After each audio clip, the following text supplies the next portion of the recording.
Yang terhormat Bapak-Bapak, Ibu-Ibu, salam Pancasila.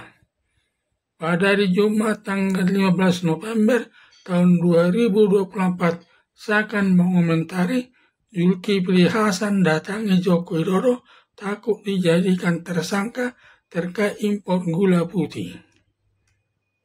Sekarang ini sedang ramai-ramai diperbincangkan di tengah-tengah masyarakat sejak ditetapkannya Tom Lembong sebagai tersangka ketika menjawab Menteri Perdagangan pada saat pemerintahan Presiden Joko Widodo. Ada tuduhan kepada Tom Lembong melakukan impor gula putih sebanyak 105.000 ton, padahal saat itu Indonesia sedang surplus gula putih. Berakibat negara mengalami kerugian sebesar 400 miliar. Akibat Presiden Joko Widodo meresapel atau mengganti Tom Lembong sebagai Menteri Perdagangan dengan orang lain baru setelah Presiden Joko Widodo serah terima jabatan dengan Presiden Prabowo Subianto pada tanggal 20 Oktober tahun 2024 yang dilantik Majelis Permusyawaratan Rakyat di gedung MPR Senayan. Setelah Prabowo Subianto akan melantik menteri dan wakil menteri, di mana pejabat lama menteri ada 17 orang menteri termasuk Jaksa Agung Sanitiar Burhanuddin dan Zulkifli Hasan menjadi menteri dalam pemerintahan Presiden Prabowo Subianto atas usul mantan Presiden Joko Widodo. Dengan demikian, hubungan mantan Presiden Joko Widodo dengan Jaksa Agung Sanitiar Burhanuddin sehingga ada dugaan Tom Lembong dijadikan tersangka atas permintaan mantan Presiden Joko Widodo. Dijadikannya Tom Lembong sebagai tersangka membantah tuduhan Kejaksaan Agung, menyatakan Tom Lembong mengimpor gula putih tersebut sudah kesepakatan di kabinet, berarti Presiden Joko Widodo telah menyetujuinya.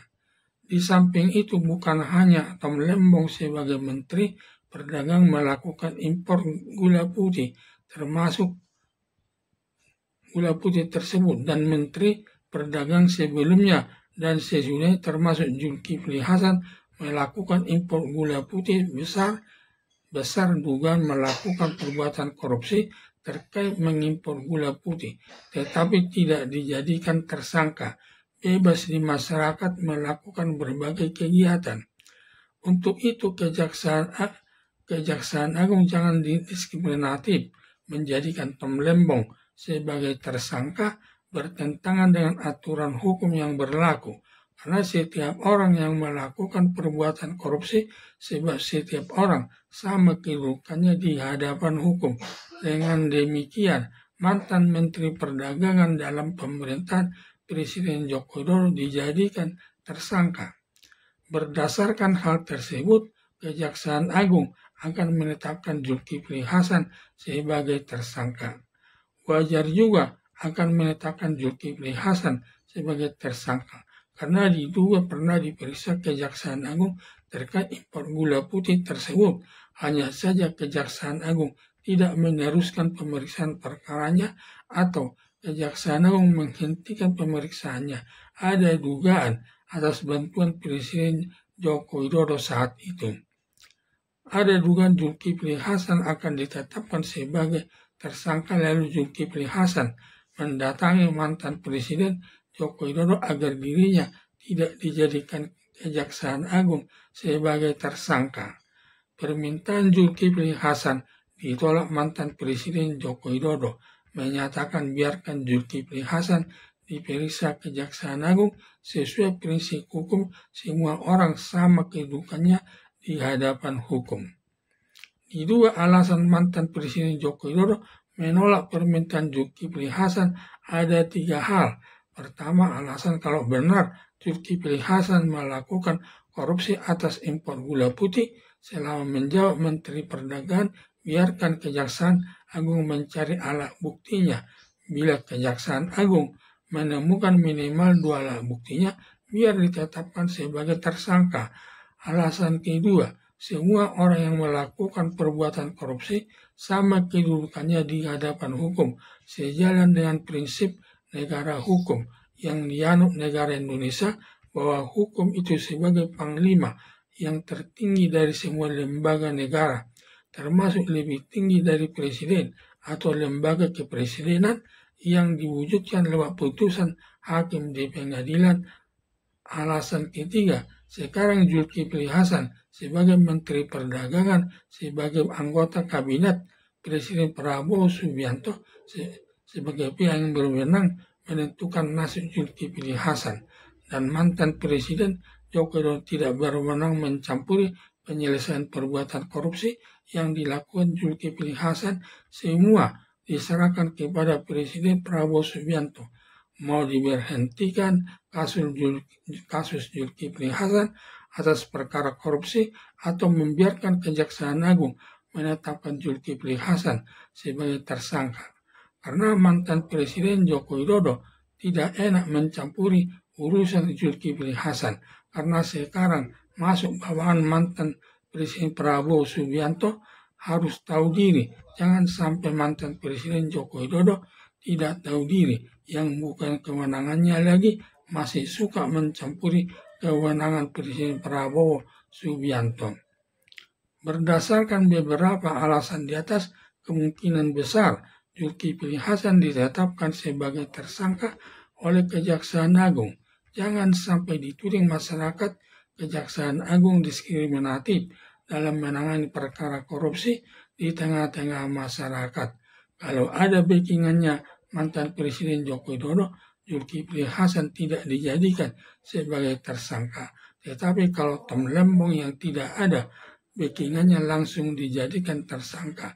Padahal Tom Lembong dengan Zulkifli Hasan, kedua-duanya sama-sama pernah menjawab Menteri Perdagangan di era kepemimpinan mantan Presiden Joko Widodo, dan sama-sama mengimpor gula putih dan sama-sama melakukan perbuatan korupsi yang merugikan keuangan negara.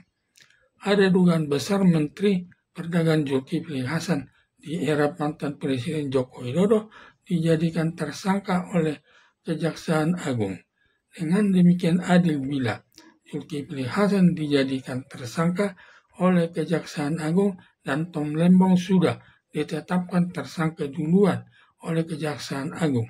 Dengan demikian hilanglah tudingan Kejaksaan Agung diskriminatif dalam menangani perbuatan korupsi, dan masyarakat akan memuji kinerja Kejaksaan Agung baik dalam menangani kasus perbuatan korupsi, dan hilanglah tudingan bahwa tajam ke atas bila menyangkut orang kecil, langsung perbuatan dijadikan tersangka, tumpul ke bawah karena perbuatan dilakukan pejabat tinggi, penyelesaiannya ditunda-tunda hingga perbuatannya tidak dapat dituntut lagi karena sudah lewat batas waktu penuntutannya selama 18 tahun. Karena perbuatan korupsi, ancaman hukumannya hukuman mati seumur hidup dan hukuman badan maksimal 20 tahun dengan batas waktu penuntutannya selama 18 tahun. Bila sudah lewat batas waktu 18 tahun, tidak bisa dituntut lagi. Langsung bebas selamanya tanpa ada halangan bepergian di dalam negeri maupun ke luar negeri. Semua perbuatan tumpul ke atas, tajam ke bawah, semua itu bisa terjadi tidak terlepas memberikan sejumlah uang kepada aparat penegak hukum yang ikut menangani perkara tersebut.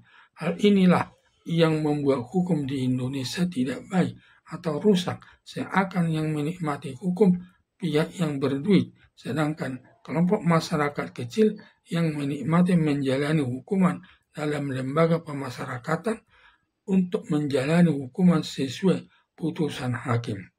Harapan saya, Zulkifli Hasan ditetapkan sebagai tersangka oleh Kejaksaan Agung dengan Tom Lembong sebagai tersangka yang sudah duluan ditetapkan sebagai tersangka, maka Kejaksaan Agung dapat bertindak dengan adil sesuai ketentuan hukum.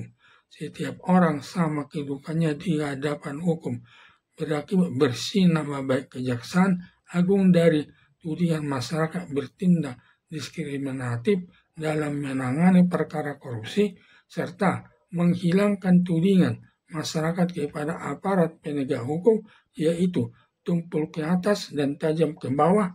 Dengan demikian hukum itu dapat bersikap adil sejalan dengan sila kelima keadilan sosial bagi seluruh rakyat Indonesia sesuai falsafah Pancasila sebagai dasar negara Indonesia. Sekian dan terima kasih.